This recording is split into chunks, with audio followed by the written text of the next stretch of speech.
ಯಾರು ಬೇಕು? Big boss ಮನೆ ಒಳಗೆ ನಡೆಯೋ ಯುದ್ಧಗಳನ್ನ ನೋಡಿದಿರಾ, ಆದ್ರೆ ಈಗ ಬಿಗ್ ಬಾಸ್ ಮನೆಗೆ ಎಂಟ್ರಿ ಕೊಡಕ್ಕೆ ಒಂದು ಮಹಾಯುದ್ಧನೇ ಗೆಲ್ಬೇಕು.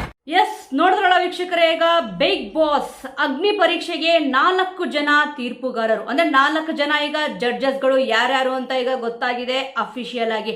ಅವ್ರು ಬರ್ತಾರಂತೆ, ಇವ್ರು ಬರ್ತಾರೆ ಅಂತಂದ್ಬಿಟ್ಟು ಅಂತೆಗಳಿತ್ತು. ಈಗ ನಿನ್ನೆ ಅಷ್ಟೇ ಫೋಟೋಗಳನ್ನ ಇಲ್ಲಿ ಬಿಟ್ಟಿದ್ರು, ಯಾರು ಗೆಸ್ ಮಾಡಿ ಅಂತ ಕೂಡ ಇಲ್ಲಿ ಹೇಳಿದ್ರು. ಈಗ ಪ್ರೋಮೋ ಕೂಡ ಈಗ ಅಪ್ಡೇಟ್ ಮಾಡಿದರೆ 1 ನಿಮಿಷದ ಪ್ರೋಮೋ ನೋಡಿ. ಸುಮಾರು ಜನ ಈಗ ಸೋಷಿಯಲ್ ಮೀಡಿಯಾದಲ್ಲಿ ನನ್ನ ಸೆಲೆಕ್ಟ್ ಮಾಡಲಿಲ್ಲ, ಆ ಒಂದು ಸ್ಟೇಜ್ ವರೆಗೂ ಹೋಗ್ಬಿಟ್ಟು ಇಲ್ಲಿ ಅವಮಾನ ರೀತಿ ಆಗೋಯ್ತು. ಬಿಗ್ ಬಾಸ್ ಈಗ ಬಡವ್ರಿಗಂತೂ ಅಲ್ಲ, ಕಾಮನ್ ಪೀಪಲ್ಗೆ ಅಲ್ಲ ಅಂತಂದ್ಬಿಟ್ಟು ಸುಮಾರು ಜನ ಸೋಷಿಯಲ್ ಮೀಡಿಯಾ ಇನ್ಫ್ಲೂಯೆನ್ಸರು ಅಲ್ಲಿ ಹೋಗ್ಬಿಟ್ಟು ಈಗ ವಾಪಸ್ ರಿಜೆಕ್ಟ್ ಆಗಿ ಬಂದಿದ್ದಾರೆ. ಆದ್ರೆ ಇಲ್ಲಿ ಪ್ರೋಮೋದಲ್ಲಿ ಏನೊಂದು ಗೊತ್ತಾಗುತ್ತೆ, ಏನೊಂದು ಸುಳಿವೊಂದು ಕೊಟ್ಟಿದ್ದಾರೆ ಅಂತಂದ್ರೆ ಏನಕ್ಕೆ ಅವ್ರನ್ನ ರಿಜೆಕ್ಟ್ ಮಾಡಿದ್ದಾರೆ ಅಂತ ಹೇಳ್ಬಿಟ್ಟು ಕ್ಲಿಯರ್ ಕಟ್ ಆಗಿ ಇಲ್ಲಿ ಗೊತ್ತಾಗುತ್ತೆ. ಪ್ರೋಮೋದಲ್ಲಿ ಈಗ ಮೊದಲನೇ ಲೈನ್ ಇರೋದು ಏನ್ ಹೇಳಿ ನೋಡಿ. ಫಸ್ಟ್ ವಿನಯ್ ಗೌಡ ಅವರು ಎಂಟ್ರಿ ಕೊಡ್ತಾರೆ. ಈ ಪ್ರಪಂಚದಲ್ಲಿ ಉಳಿಬೇಕು ಅಂದ್ರೆ ಬೇಕಾಗಿರೋದು ಬರೀ ಶಕ್ತಿ ಅಲ್ಲ, ಅರ್ಹತೆ ಅಂತಂದ್ಬಿಟ್ಟು ಇಲ್ಲಿ ಹೇಳಿದ್ದಾರೆ. ಹೌದು, ಈಗ ಬಿಗ್ ಬಾಸ್ ಅನ್ನೋ ಅಗ್ನಿ ಪರೀಕ್ಷೆಯಲ್ಲಿ ಮುಂದಿನ ಹೆಜ್ಜೆ ಬಿಗ್ ಬಾಸ್ ಮನೆ ಒಳಗಡೆ ಹೋಗ್ಬೇಕು ಅಂತಂದ್ರೆ ಈಗ ಒಂದು ಬರೀ ಶಕ್ತಿ ಇದ್ರೆ ಸಾಕಾಗಲ್ಲ, ಅಲ್ಲಿ ಅರ್ಹತೆ ಕೂಡ ಇಲ್ಲಿ ಇರಬೇಕಾಗತ್ತೆ. ಅಂದ್ರೆ ಅಲ್ಲಿ ಬಂದಿರೋರಿಗೆ ಅರ್ಹತೆ ಇಲ್ವಾ ಅಂತ ಕೇಳೋದಲ್ಲ, ಈಗ ಅಲ್ಲಿ ಪೈಪೋಟಿ ಅಂತೂ ಇದ್ದೇ ಇರುತ್ತೆ. ಪೈಪೋಟಿ ಅಂದ್ಮೇಲೆ ಒಬ್ರು ಮೇಲಿರ್ಲೇಬೇಕಾಗತ್ತೆ, ಇನ್ನೊಬ್ರು ಸೆಕೆಂಡ್ ಒನ್, ಇನ್ನೊಬ್ರು ಥರ್ಡ್ ಒನ್, ಈ ರೀತಿಯಾಗಿ ಇದ್ದೇ ಇರುತ್ತೆ. ಆದ್ರೆ ಇಲ್ಲಿ ಮೇನ್ ಆಗಿ ಸಕ್ಕದಾಗಿದೆ, ಪ್ರೋಮೋದಲ್ಲೇ ಗೊತ್ತಾಗ್ತದೆ ಯಾವ್ಯಾವ ರೀತಿಯಲ್ಲಿ ಕಂಟೆಸ್ಟೆಂಟ್ಗಳು ಇರಬಹುದು ಅಂತ ಬಿಟ್ಟು. ಈಗ ಸೋಷಿಯಲ್ ಮೀಡಿಯಾದಲ್ಲಿ ವಿಡಿಯೋಗಳು ವೈರಲ್ ಆಗಿದಾವೆ, ನಮ್ಮನ್ನ ಕರೆದ್ಬಿಟ್ಟು ಅವಮಾನ ಮಾಡ್ಬಿಟ್ರಿ ಅಂತಂದ್ಬಿಟ್ಟು. ಅದೇ ಕೆಲವೊಬ್ರು ನಾನು ಹೇಳ್ತಾ ಇರೋದು ಅಂದ್ರೆ ಸೋಷಿಯಲ್ ಮೀಡಿಯಾದಲ್ಲಿ ಯಾರ್ಯಾರು ವಿಡಿಯೋಗಳು ಮಾಡಿ ಹಾಕಿದಾರೋ ಕೆಲವೊಬ್ರು ಅನಿಸಿಕೆನ ಇಲ್ಲಿ ಅವ್ರವ್ರು ಹಂಚ್ಕೊಂಡಿದ್ದಾರೆ. ಬಟ್ ಅದಕ್ಕೆ ಹಲವಾರು ಕಮೆಂಟ್ಗಳಂತೂ ಇಲ್ಲಿ ಬಂದಿರುತ್ತೆ. ಅಂದ್ರೆ ಆ ಒಂದು ಸ್ಟೇಜ್ ವರೆಗೂ ಹೋಗಿದ್ವಿ, ಆದ್ರೆ ರಿಜೆಕ್ಟ್ ಆಗ್ಬಿಟ್ವಿ ಅಂತಂದ್ಬಿಟ್ಟು. ನೋಡಿ, ಅವರು ರಿಜೆಕ್ಟ್ ಆಗಿರೋಕ್ಕೆ ಸುಮಾರು ಕಾರಣಗಳು ಇಲ್ಲಿ ಇದ್ದೇ ಇರುತ್ತೆ.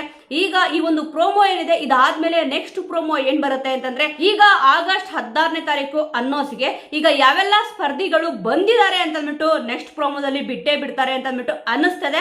ನೋಡೋಣ, ಯಾಕಂತಂದ್ರೆ ಹೋಪ್ ಅಂತೂ ಇಟ್ಕೊಳ್ಳೇಬೇಕು. ಈಗ 4 ಜನ ಜಡ್ಜಸ್ಗಳು ಅಂತ ಗೊತ್ತಾಗಿದೆ, ಆದ್ರೆ ಇಲ್ಲಿ ಸ್ವಲ್ಪ ಜನಕ್ಕೆ ಬೇಜಾರಾಗಿದೆ ಅಂತಂದ್ಬಿಟ್ಟು ಗೊತ್ತಾಗ್ತದೆ. ಏನಕ್ಕೆ ಅಂತಂದ್ರೆ ಗಿಲ್ಲಿ ನಟ ಅವರ ಹೆಸರು ಸಿಕ್ಕಾಪಟ್ಟೆ ಕೇಳಿ ಬರ್ತಿತ್ತು, ಅವರು ಕೂಡ ಜಡ್ಜು ಅಂತಂದ್ಬಿಟ್ಟು. ಆದ್ರೆ ಇಲ್ಲಿ ಗಿಲ್ಲಿ ನಟ ಅವರು ಬ್ಯುಸಿ ಇರೋ ಕಾರಣ ಜಡ್ಜ್ ಆಗಿ ಬರಕ್ಕೆ ಆಗಿಲ್ಲ. ಯಾಕಂತಂದ್ರೆ ಅವರು KVN ಪ್ರೊಡಕ್ಷನ್ ಅಲ್ಲಿ ನಾಯಕ ನಟನಾಗಿ ಇಲ್ಲಿ ನಟಿಸ್ತಿದ್ದಾರೆ, ಅದಕ್ಕೋಸ್ಕರ ಸ್ವಲ್ಪ ಬ್ಯುಸಿ ಶೆಡ್ಯೂಲ್ ಇರೋದ್ರಿಂದ ಅವರು ಬರಕ್ ಆಗಿಲ್ಲ. ಆದ್ರೆ ಇವಾಗ ಇರೋ ಜಡ್ಜಸ್ಗಳು ಸಖತ್ತಾಗಿ ತೀರ್ಪು ಕೊಡ್ತಾರೆ. ಯಾಕಂದ್ರೆ ಬಿಗ್ ಬಾಸ್ ಸೀಸನ್ 10 ಏನೊಂದು ಸೌಂಡ್ ಮಾಡ್ದೋ, ಪ್ರತಿ ಸೀಸನ್ ಕೂಡ ಸೌಂಡ್ ಮಾಡಿತ್ತು. ಆದ್ರೆ ಹೆಣ್ಮಕ್ಳು ಅಂತ ಅಂದಾಗ ಸಕ್ಕ ಸ್ಟ್ರಾಂಗ್ ಗುರು, ಬೆಂಕಿ ಗುರು, ಸಿಂಹಿಣಿ ಅಂತಂದ್ಬಿಟ್ಟು ಹೆಸರು ಬಂದಿದ್ದು ಇಲ್ಲಿ ಸಂಗೀತ ಶೃಂಗೇರಿ ಅವ್ರಿಗೆ. ಅಷ್ಟು ಅದ್ಭುತವಾಗಿ ಇಲ್ಲಿ ಹಾಡಿದ್ರು. ಮತ್ತೆ ಬೆಂಕಿ ತರೀಶಾ ಅಂತಂದ್ಬಿಟ್ಟು ನೋಡಿ, ಹೆಣ್ಮಕ್ಳು ಎಷ್ಟೆಲ್ಲಾ ಸೌಂಡ್ ಮಾಡಿದ್ರು ಬಿಗ್ ಬಾಸ್ ಸೀಸನ್ಗಳಲ್ಲಿ ಅಂತಂದ್ರೆ ಸಿಕ್ಕಾಪಟ್ಟೆ ಸೌಂಡ್ಗಳು ಮಾಡಿದ್ದಾರೆ. ಅದರಲ್ಲೂ ಕೂಡ ಸಂಗೀತ ಶೃಂಗೇರಿ ಅಂತ ಅಂದ್ರೆ ಎಲ್ಲರೂ ಕೂಡ ಸಖತ್ ಇಷ್ಟಪಡ್ತಾರೆ. ಈಗ ಅವರು ಜಡ್ಜ್ ಆಗಿ ಬಂದಿದ್ದಾರೆ, ನೋಡೋಣ ಯಾವ ರೀತಿ ಸೆಲೆಕ್ಟ್ ಮಾಡ್ತಾರೆ ಅಂತಂದ್ಬಿಟ್ಟು. ಇನ್ನು ವಿನಯ್ ಗೌಡ ಅವರು ಮತ್ತೆ ಚಂದನ್ ಶೆಟ್ಟಿ ಅವರು ಇಲ್ಲಿ ಪ್ರತಿಯೊಬ್ಬರು ಕೂಡ ಜಡ್ಜಸ್ಗಳು ಸಖತ್ತಾಗಿ ಇಲ್ಲಿ ಜಡ್ಜ್ ಮಾಡ್ತಾರೆ ಅಂತಂದ್ಬಿಟ್ಟು ಗೊತ್ತಾಗ್ತದೆ. ಮತ್ತೆ ಶ್ರುತಿ ಅವರು ನೋಡಿ, ಕ್ವಾಟ್ಲೆ ಕಿಚನ್ಗೆ ಬರಲಿಲ್ಲ, ಆದ್ರೆ ಈಗ ಬಿಗ್ ಬಾಸ್ ಅಗ್ನಿ ಪರೀಕ್ಷೆಗೆ ಇಲ್ಲಿ ಶ್ರುತಿ ಅವರು ಬಂದಿದ್ದಾರೆ ಜಡ್ಜ್ ಆಗಿ. ನಿಜವಾಗ್ಲೂ ಕೂಡ ಸಖತ್ತಾಗಿ ಜಡ್ಜ್ ಮಾಡ್ತಾರೆ ಅಂತ ಗೊತ್ತಾಗ್ತದೆ. ನೆಕ್ಸ್ಟ್ ಇಲ್ಲಿ 2ನೇ ಸಾಲು ಇಲ್ಲಿ ಏನಪ್ಪಾ ಹೇಳಿದ್ರು ಅಂತಂದ್ರೆ, ಒಂದು ಸಲ ಆದ್ರೂ ಕೂಡ ಬಿಗ್ ಬಾಸ್ ಮನೆಯೊಳಗೆ ಹೋಗ್ಬೇಕು ಅನ್ನೋದು ಎಲ್ಲರ ಕನಸು. ಇದನ್ನ ಚಂದನ್ ಶೆಟ್ಟಿ ಅವರು ಹೇಳಿದ್ರು. ಪ್ರತಿಯೊಬ್ಬರಿಗೂ ಕೂಡ ಕನಸು ಇದ್ದೇ ಇರುತ್ತೆ ನೋಡಿ. ಮನಸ್ಸಿನ ಯಾವ್ದೋ ಒಂದು ಮೂಲೆಯಲ್ಲಿ ಆ ಒಂದು ಶೋಗೆ ಬೈತಿದ್ರು ಕೂಡ ಹೆಂಗಿದೆ ಅಂತಂದ್ಬಿಟ್ಟು ನೋಡ್ಬೇಕಲ್ಲ ಅಂತ ಅಂದ್ಬಿಟ್ಟು ಕುತೂಹಲ ಅಂತೂ ಇದ್ದೇ ಇರುತ್ತೆ. ಆದ್ರೆ ಬಿಗ್ ಬಾಸ್ ಹೋಗೋದೇ ಒಂದು ದೊಡ್ಡ ಡ್ರೀಮು ಅಂತ ಅಂದ್ಬಿಟ್ಟು ಕೆಲವೊಬ್ರು ಇಲ್ಲಿ ಹೇಳಿರೋದನ್ನ ನಾನು ಕೂಡ ಸೋಷಿಯಲ್ ಮೀಡಿಯಾದಲ್ಲಿ ನೋಡಿದ್ದೀನಿ. ಯಾಕಂದ್ರೆ ಈಗ ಸೋಷಿಯಲ್ ಮೀಡಿಯಾ ಪ್ಲಾಟ್ಫಾರ್ಮ್ ಅನ್ನೋದು ತುಂಬಾ ದೊಡ್ಡದು.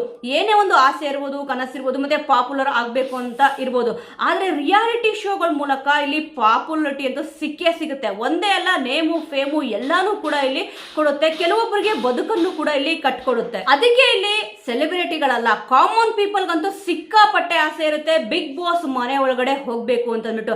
ಈಗ ಕಾಮನ್ ಪೀಪಲ್ಗೂ ಕೂಡ ಎಂಟ್ರಿನ ಕೊಟ್ಟಿದ್ದಾರೆ, ಆದ್ರೆ ಯಾರು ಹೋಗ್ತಾ ಇದ್ದಾರೆ ಅನ್ನೋದು ಕುತೂಹಲ ಹಾಗೆ ಇದೆ. ನೆಕ್ಸ್ಟ್ ಪ್ರೋಮೋಗೋಸ್ಕರ ಎಲ್ಲರೂ ಕೂಡ ಕಾಯ್ತಾ ಇದ್ದೀರಾ ಅಂತ ಗೊತ್ತು. ನಾನಂತೂ ಸಿಕ್ಕಾಪಟ್ಟೆ ಕ್ಯೂರಿಯಾಸಿಟಿಯಿಂದ ಕಾಯ್ತಾ ಇದ್ದೀನಿ. ಯಾಕಂದ್ರೆ ಸುಮಾರು ಸುಮಾರು ಜನ ಸೋಷಿಯಲ್ ಮೀಡಿಯಾ ಇನ್ಫ್ಲೂಯೆನ್ಸರ್ ಸುಮಾರು ಒಂದು 50-60% ಏನಿದೆ ಸ್ವಲ್ಪ ಇಲ್ಲಿ ರಿಜೆಕ್ಟ್ ಆಗಿ ಬಂದಿದ್ದಾರೆ. ಮತ್ತೆ ಲಕ್ಷ ಫಾಲೋವರ್ಸ್ ಇದ್ರೂ ಕೂಡ ಅವ್ರನ್ನ ರಿಜೆಕ್ಟ್ ಮಾಡಿದ್ದಾರೆ ಅಂತಂದ್ಬಿಟ್ಟು ಇಲ್ಲಿ ಹೇಳಲಾಗ್ತದೆ.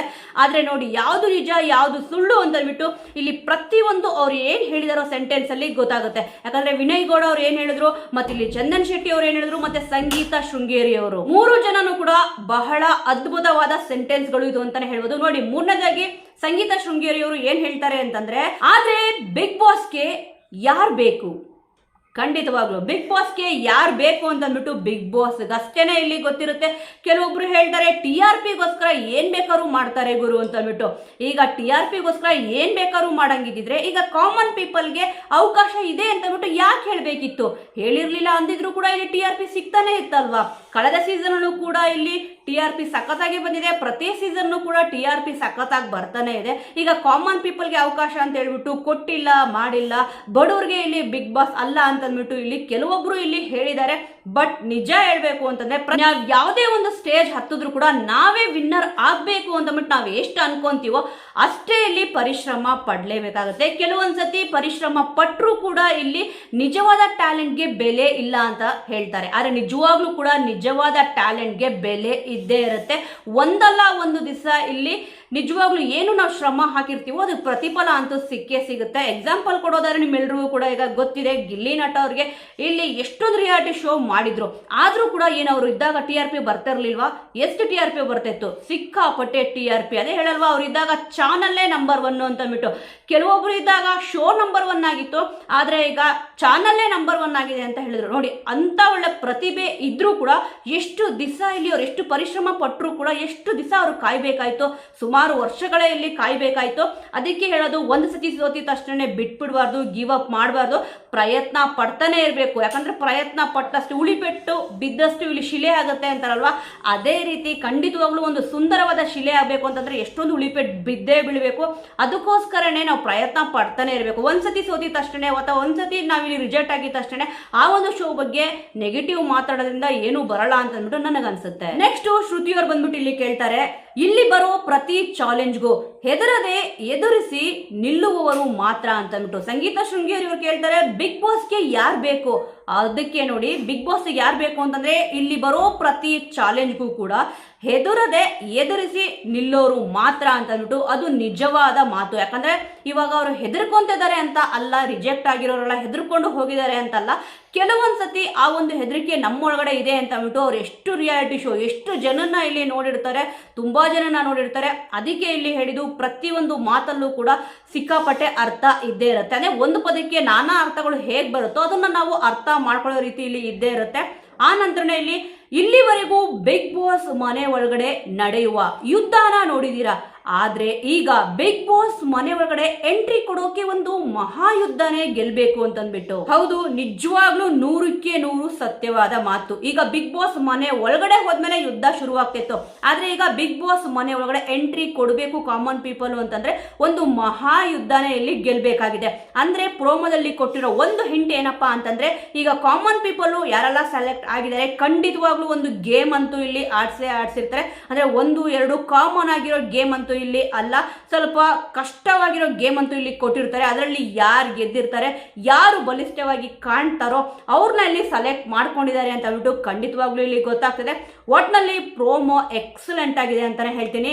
ಈ ಯುದ್ಧನ ಗೆದ್ದು ಮನೆಯೊಳಗಡೆ ಎಂಟ್ರಿ ಕೊಡೋದು ಯಾರು ಅಂತಂದ್ಬಿಟ್ಟು ಇಲ್ಲಿ ಹೇಳಿದ್ದಾರೆ. ಈಗ 4 ಜನ ತೀರ್ಪುಗಾರರು, ಈಗ ನಿರಂಜನ್ ದೇಶಪಾಂಡೆ ಅವರು ಆಂಕರ್ ಆಗಿ ಕಾಣಿಸ್ಕೊಂತಿದ್ದಾರೆ, ಅಂದ್ರೆ ನಿರೂಪಣೆ ಅವ್ರು ಮಾಡ್ತಿದ್ದಾರೆ.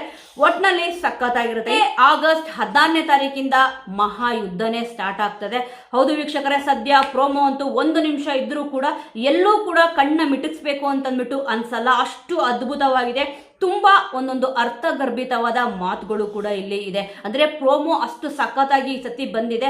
ತೀರ್ಪುಗಾರರು ಇವಾಗ ಏನೊಂದು ತೀರ್ಪು ಕೊಡ್ತಾರೋ ಅದ್ರ ಮೇಲೆ ಕಾಮನ್ ಪೀಪಲ್ದು ಒಂದು ಭವಿಷ್ಯ ಇದೆ ಅಂತಾನೆ ಹೇಳ್ಬೋದು. ಅಂದ್ರೆ ಬಿಗ್ ಬಾಸ್ ಮನೆ ಒಳಗಡೆ ಹೋಗ್ತಾರಾ ಇಲ್ವಾ ಅನ್ನೋ ಒಂದು ಭವಿಷ್ಯ. ಹೌದು, ಎಷ್ಟೊಂದ್ ಜನ ಎಷ್ಟೊಂದ್ ತರ ಇಲ್ಲಿ ಮಾತಾಡ್ಕೊಳ್ಬಹುದು. ಯಾಕಂದ್ರೆ ರಿಜೆಕ್ಟ್ ಆಗಿರೋ ಒಂದು ನೋವು ಅಂತೂ ಅವ್ರಿಗೆ ಇದ್ದೇ ಇರುತ್ತೆ, ಯಾರಿಗೆ ಆದ್ರೂ ನೋವು ಇದ್ದೇ ಇರುತ್ತೆ. ಆದ್ರೆ ಆ ನೋವು ಇದೆ ಅಂತ ಅಂದ್ಬಿಟ್ಟು ಇಲ್ಲಿ ಬೇರೆಯವ್ರ ಮೇಲೆ ಅಪಾದನೆ ಮಾಡೋದು ತುಂಬಾನೇ ತಪ್ಪು ಅಂತ ಅಂದ್ಬಿಟ್ಟು ಅನ್ಸುತ್ತೆ ನನ್ನ ಪ್ರಕಾರ. ಸದ್ಯಕ್ಕೆ ಈಗ ಯಾರ್ಯಾರು ಸೆಲೆಕ್ಟ್ ಆಗಿದಾರೋ ಅವರೆಲ್ರಿಗೂ ಕೂಡ ಆಲ್ ದ ಬೆಸ್ಟ್ನ ಹೇಳೋಣ. ಬಟ್ ರಿಜೆಕ್ಟ್ ಆಗಿರೋರು ಬೇಜಾರು ಮಾಡ್ಕೋಬೇಡಿ. ಯಾಕಂತಂದ್ರೆ ಇದು ಅಲ್ಲ ಅಂತಂದ್ರೆ ಇನ್ನೊಂದು ಶೋಗೂ ಕೂಡ ಪ್ರಯತ್ನ ಪಡ್ಬೋದು. ಮತ್ತೆ ಇನ್ನೊಂದ್ಸತಿ ಇಲ್ಲಿ ಬಿಗ್ ಬಾಸ್ ಮನೆ ಒಳಗಡೆ ಹೋಗಕ್ಕೆ ಕಾಮನ್ ಪೀಪಲ್ ಏನಾನ ಇಲ್ಲಿ ಅವಕಾಶ ಕೊಟ್ಟರು ಅಂದ್ರೆ ಅವಾಗೂ ಕೂಡ ನೀವು ಹೋಗಬಹುದು. ಖಂಡಿತವಾಗ್ಲೂ ಯಾರು ಕೂಡ ನೊಂದ್ಕೋಬೇಡಿ ಅಂತ ಅಂದ್ಬಿಟ್ಟು ಹೇಳ್ತೀನಿ. ನೊಂದ್ಕೋಬೇಡಿ, ಬೇಜಾರು ಮಾಡ್ಕೋಬೇಡಿ. ಯಾಕಂದ್ರೆ ಆಪರ್ಚುನಿಟಿ ಅನ್ನೋದು ಒಂದೇ ಸತಿ ಇಲ್ಲಿ ಬರೋದಲ್ಲ, ಪದೇ ಪದೇ ಸಿಗ್ತಾನೆ ಇರುತ್ತೆ. ಬಟ್ ನಾವು ಅದನ್ನ ಪ್ರೂವ್ ಮಾಡ್ಕೋಬೇಕಾದ್ರೆ ಕೆಲವೊಂದ್ಸತಿ ಸೋಲ್ತೀವಿ ಅಷ್ಟೇ, ಕೆಲವೊಂದ್ಸತಿ ಲಕ್ ಇತ್ತು ಅಂತಂದ್ರೆ ಖಂಡಿತವಾಗ್ಲೂ ಗೆದ್ದೇ ಗೆಲ್ತೀವಿ. ಸದ್ಯ ಪ್ರೋಮೋ ನೋಡಿ ನಿಮಗೇನು ಅನ್ನಿಸ್ತು?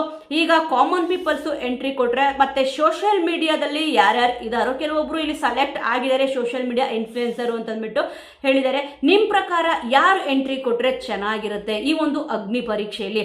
ಈಗ 4 ಜನ ಜಡ್ಜಸ್ ಇದ್ದಾರೆ, ಮತ್ತಿಲ್ಲಿ ನಿರೂಪಣೆಯನ್ನ ನಿರಂಜನ್ ದೇಶಪಾಂಡೆ ಅವರು ಮಾಡ್ತಾ ಇದ್ದಾರೆ. ಈ ಎಲ್ಲ ವಿಚಾರಗಳ ಬಗ್ಗೆ ನಿಮ್ಮ ಒಂದು ಅನಿಸಿಕೆ, ಅಭಿಪ್ರಾಯ ಏನಿದೆ ಅನ್ನೋದನ್ನ ಮಿಸ್ ಮಾಡದೆ ಕಮೆಂಟ್ ಮೂಲಕ ತಿಳಿಸಿ. ಮುಂದಿನ ವಿಡಿಯೋದೊಂದಿಗೆ ಮತ್ತೆ ಸಿಗೋಣ.